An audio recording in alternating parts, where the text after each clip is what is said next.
So, you've been thinking of becoming a VTuber, huh? Well, for the past 5 years, so have I. But I always thought to myself, there's no way I can afford that. Isn't that like thousands of dollars?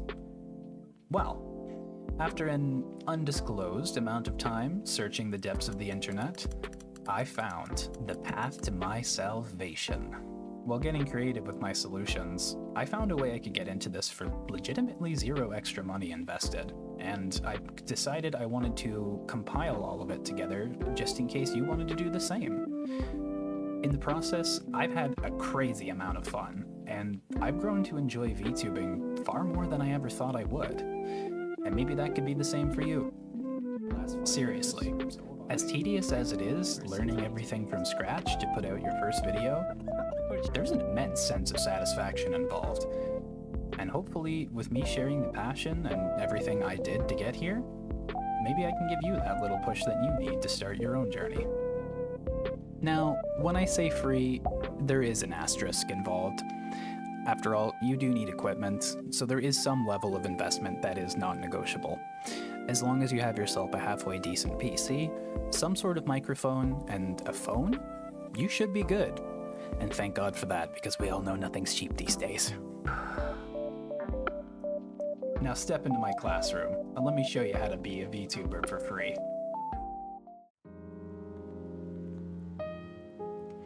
So, there's a few different ways you can choose to look depending on what you want your style as a VTuber to be. One of the easiest and most low barrier to entry options you can choose is being a PNGtuber. If you're artistically inclined, but don't necessarily have the skills to rig a live 2D model, you can design your avatar and import the PNG files for an active and inactive state, and then utilize different programs to swap between the two of them when it detects voice input. There's a few different programs you can use to achieve the same results, but I mostly messed around with one called Vtuber Mini.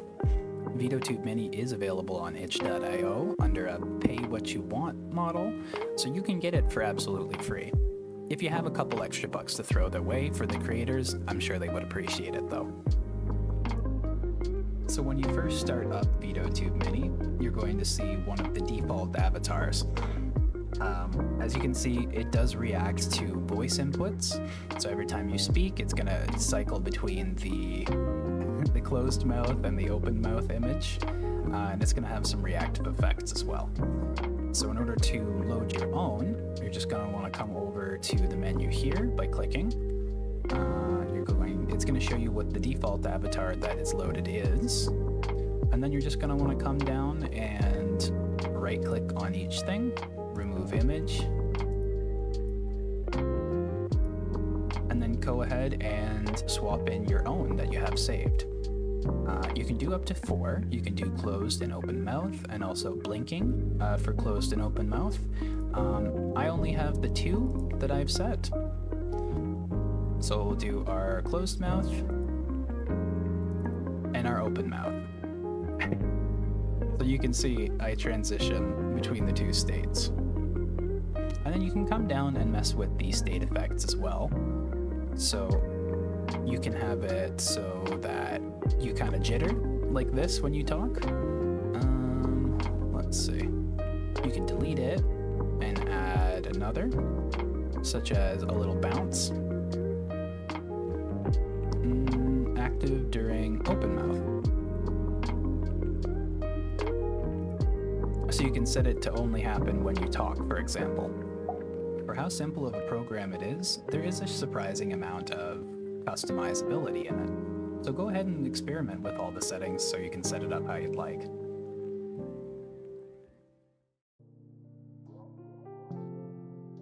Now we're getting into the complicated stuff. For live 2D and 3D models, you are going to need a camera feed of some sort to track your facial data. This is typically achieved either with the use of a smartphone or a webcam. In terms of 2D tracking, iPhones are still king. They have a whole hardware suite which enables them to have far more detailed tracking than the average webcam or Android phone. But let's say that you have neither an iPhone or a webcam. Well, that Android phone you probably have has some really good cameras in it that are just begging to be used properly. Seriously, you paid lots of money for that phone. The least it can do is be versatile. Well, there's a program called DroidCam, which will essentially allow you to turn your Android phone into a webcam for your PC. You just need to install the app on both your computer and your phone, make sure it's registered on the same Wi-Fi network, on the same band, i.e. on the 5 GHz band or the 2.4, and then pair them together. Voila, you've got video feed. You can even use it as a microphone source if you don't already have a halfway decent microphone to use. It could even be better than the one you have attached to your headset, so it's worth checking out. If you want to connect it by USB though, there are a few extra steps. If you're trying to use it for both camera and audio, I would recommend, as it provides the lowest latency and the lowest percentage to just drop in the middle of your stream. If you want to do that, there are a few extra steps involved, unfortunately, but it's not too complicated. I've also linked the step-by-step guide on the DroidCam website in the description, so you can read along. But the gist of it is, you're going to want to go to your About section of your Android phone, find the build number in there, and tap on it 7 times. That's going to enable developer options, which takes out some of the more advanced grayed out options on your phone. Then go ahead and search for USB debugging, enable that, and then hook up your device via USB. You may also need to go into your USB preferences and change it to USB tethering. I have to every time I want to connect it via USB, but everyone's phone's going to be particular.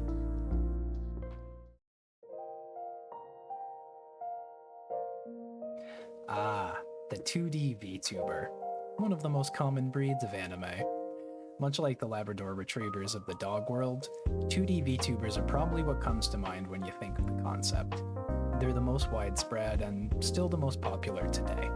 And they essentially function by taking hundreds of layers of art stacked together as a PSD file, usually, and then taking the animation values from your facial tracking data and mapping it to that.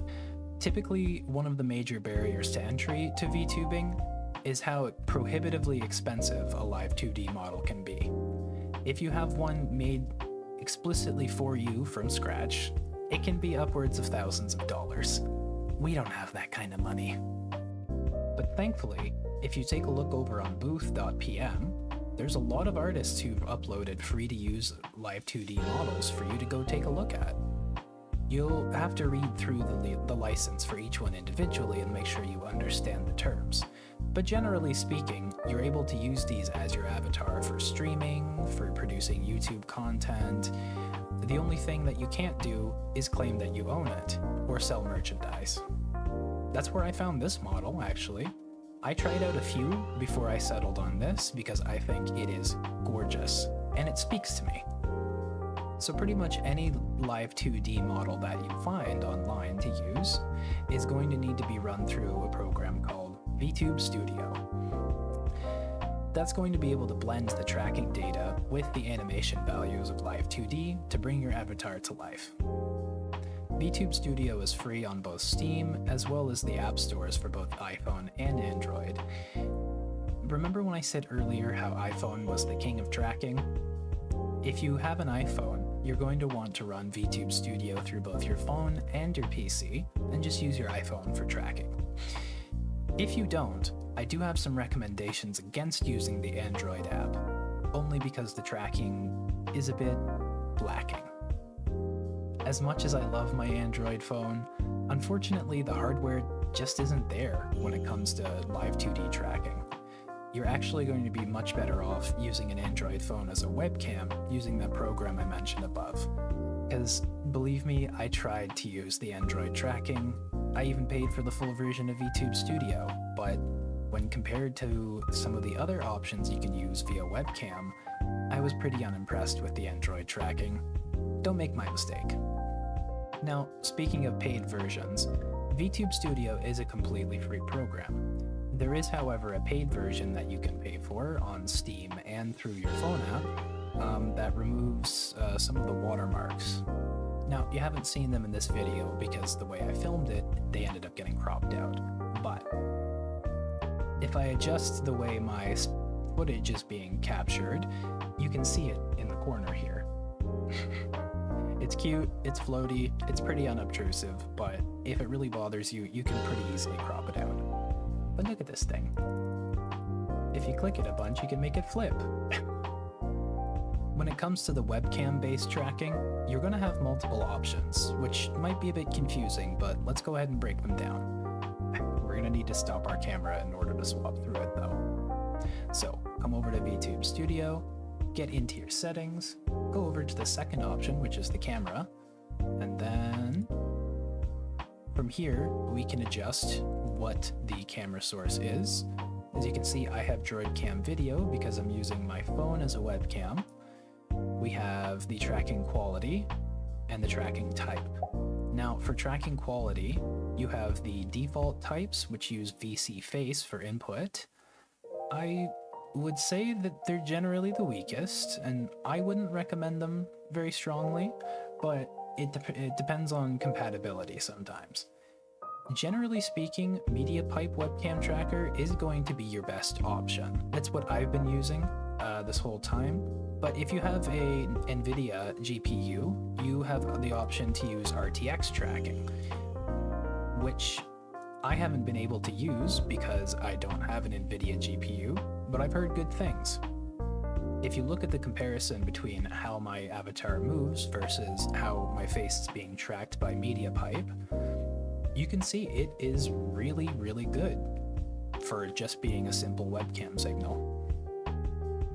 There's a few other things you can use to kind of bring up the quality of your webcam tracking as well, but most of those options aren't free. You're not here for that.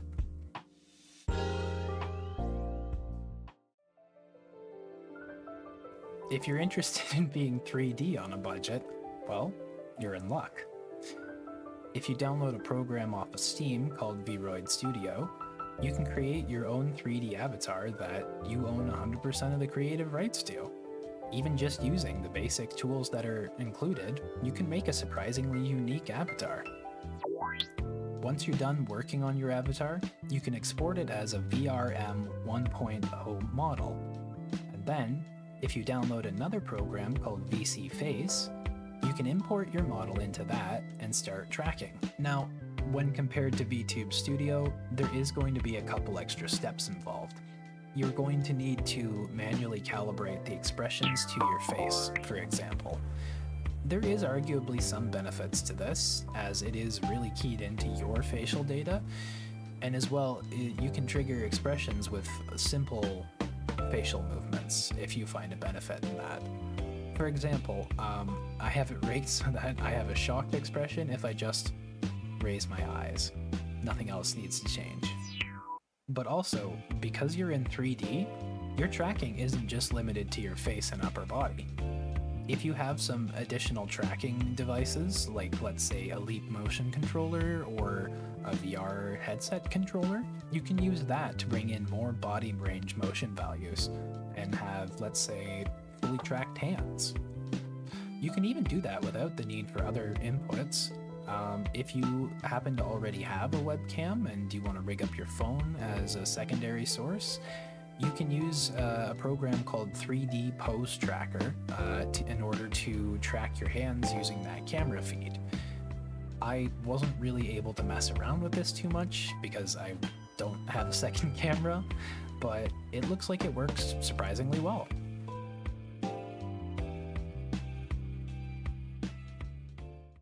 So, have you decided on what format you want to try out? Are you going to be 2D, 3D, maybe a PNGtuber? Are you starting to get as excited about this as I was? Regardless of what you choose to look like, or what sort of content you want to make, you need a way to be able to push it out the door to people. The easiest, most approachable way to do that is with none other than the holy grail of video production, OBS. OBS allows you to live stream content, record it for later editing, set scenes, but for now, let's just focus on getting your VTuber piped out to OBS so you can hit record. So, depending on what form you choose to take, whether that be 2D, 3D, or PNG, it's going to affect the best settings for getting your VTuber out there into OBS. If you're going 2D with VTube Studio, the first thing you're going to want to do is install a plugin for OBS called Spout 2. First, you're going to want to come over to your backgrounds, double click, come to the screen thing here, choose color picker, and you can pick whatever color you would like. I usually go with this, and then just enable transparent and capture. So within VTube Studio, you're going to want to come over to the camera settings and then scroll down to near the bottom where you see Spout 2 config. If you click onto this install Spout 2 thing, it's going to give you a bit of a user guide to installing the plugin. Once you have it installed and OBS can detect it, you just want to activate it here and then come over to OBS and you're going to want to set up Spout 2 as a source for your scene. Now I'm capturing this a little weirdly just so I don't get so much of the image duplication over and over. This is what it looks like if I don't raise the window up. Are you dizzy yet? And in order to add Spout 2 as a source, you're going to want to come down to this little plus button, find Spout 2 capture. You're probably going to want to use the first available sender unless you have multiple devices being captured using Spout 2. VTube Studio Spout. You're going to want to set your composite mode to default. And you're going to want to set your pull time to fast. And there you have your Spout 2 output. Depending on if you're going to be using VC Face for your 3D model or Vtube Mini for your PNG, that's going to change what source you want to add it as in OBS. I find for Vtube Mini, it seems to be most compatible if I add it as game capture, whereas if I add VC Face through window capture, that seems to work the best. Both programs are going to give you an option to have a solid green background that you can later chroma out in OBS. In order to do this, you're just going to want to go to your source, right-click it, select Filters, go to the bottom and hit the little plus there, and then add Chroma Key. By default, it should be green, so you shouldn't have any compatibility issues. And wow, would you look at that? There you are, you little VTuber you. So, you given any thought into what kind of content you want to make? What kind of VTuber you want to be? There's a lot of things to think about, and I'm excited for you.